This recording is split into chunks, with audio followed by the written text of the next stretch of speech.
21वीं सदी के दूसरे दशक के अंतिम वर्षों में भारत तेजी से डिजिटल इंडिया की ओर बढ़ रहा था। गांव-गांव में इंटरनेट पहुंचा, मोबाइल सस्ते हुए और हर हाथ में स्मार्टफोन आ गया। पहले गांव वहां जहां लोग केवल कॉल करते थे, अब वे रील्स बनाते थे, वीडियो शेयर करते थे और ऑनलाइन कमाई भी करने लगे थे। परंतु जिस समय देश डिजिटल होने की ओर कदम बढ़ा रहा था, उसी समय एक नई चुनौती सामने आई। विदेशी सोशल मीडिया कंपनियों की मनमानी। फेसबुक, ट्विटर, इंस्टाग्राम जैसे प्लेटफॉर्म भारतीय डेटा पर राज कर रहे थे। लेकिन जब भारतीय सरकार ने नए डिजिटल नियम लागू किए जिनका उद्देश्य यूजर्स की सुरक्षा, ट्रांसपेरेंसी और जिम्मेदारी तय करना था, तो इन कंपनियों ने उसे मानने से इनकार कर दिया। सरकार ने उन्हें 48 घंटे का अल्टीमेटम दिया, वरना भारत में उन्हें बंद कर दिया जाएगा। इस घोषणा के साथ ही पूरे देश में अफरा तफरी मच गई। कुछ लोग कहने लगे कि अरे अब हम ट्विटर पर अपने विचार कैसे रखेंगे, तो कुछ बोले इंस्टा रील के बिना जीवन अधूरा लगेगा। मगर दूसरी ओर एक वर्ग ऐसा भी था जिसने एक संकट को एक अवसर की तरह देखा। यही वह क्षण था जब एक छोटे से शहर में बैठा एक युवा उद्यमी राघव अपने दोस्तों के साथ बैठा था। वह कहता है, अगर फेसबुक और ट्विटर जाएंगे तो क्या हुआ? क्या हम भारतीय अपना सोशल मीडिया नहीं बना सकते? राघव और उसकी टीम ने कुछ ही महीना पहले एक ऐप पर काम शुरू किया था। एक ऐसा ऐप जहां लोग न केवल मीमेज, जोक्स बना सकते थे, बल्कि उन्हें शेयर करके पैसे भी कमा सकते थे। इस ऐप का नाम था मेमचैट।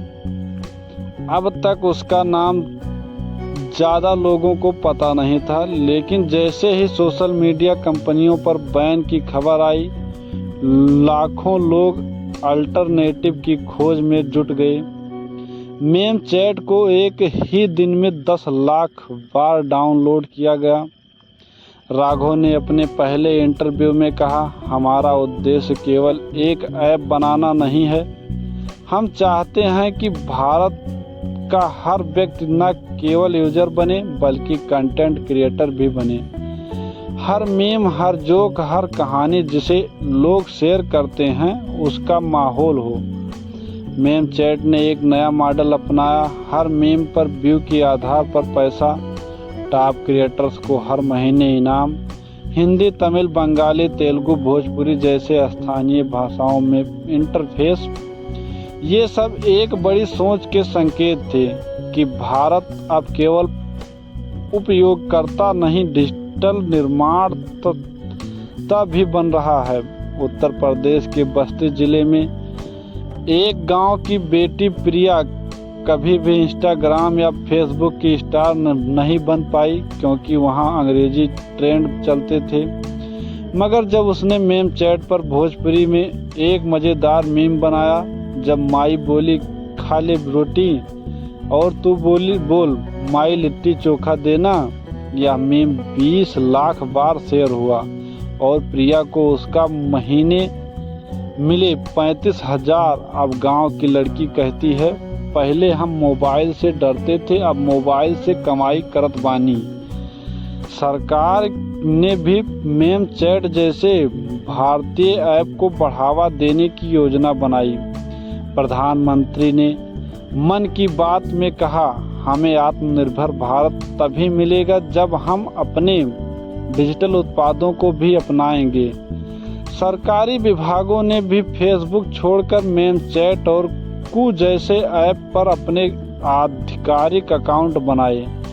शिक्षा मंत्रालय ने शिक्षण सामग्री, सांस्कृतिक मंत्रालय में लोक कथाएं और पर्यटक मंत्रालय ने देश के सुंदर स्थलों की तस्वीर मेमचैट पर साझा करना शुरू किया। जब एक ऐप तेजी से ग्रो करता है तो दिक्कतें भी आती हैं। Server crash, hacking attacks, fake news फैलाने की कोशिशें। लेकिन राघव की टीम ने तुरंत AI मॉडरेशन, डाटा सिक्योरिटी और सत्यापन प्रणाली लागू की। वे कहते हैं, हम केवल एक ऐप नहीं हैं, हम एक आंदोलन हैं। यह केवल डिजिटल नहीं, राष्ट्रीय गर्व की बात है। अमेरिका के एक अखबार ने लिखा, While Facebook is being questioned, India is creating its own alternative that the funny, creative and profitable। Raghav को टाइम मैगजीन के कवर पेज पर जगह मिली, the meme king of digital India. अब कॉलेज के बच्चे राजनीति पर मीम बना रहे थे, किसान फसल की जानकारी साझा कर रहे थे और सरकारी शिक्षक बच्चों को सोशल मीडिया पर हिंदी में ज्ञान दे रहे थे। मेम चैट पर कोई बड़ा छोटा नहीं था। हर भारतीय अपने मजाक और विचार से कमाई कर सकता था।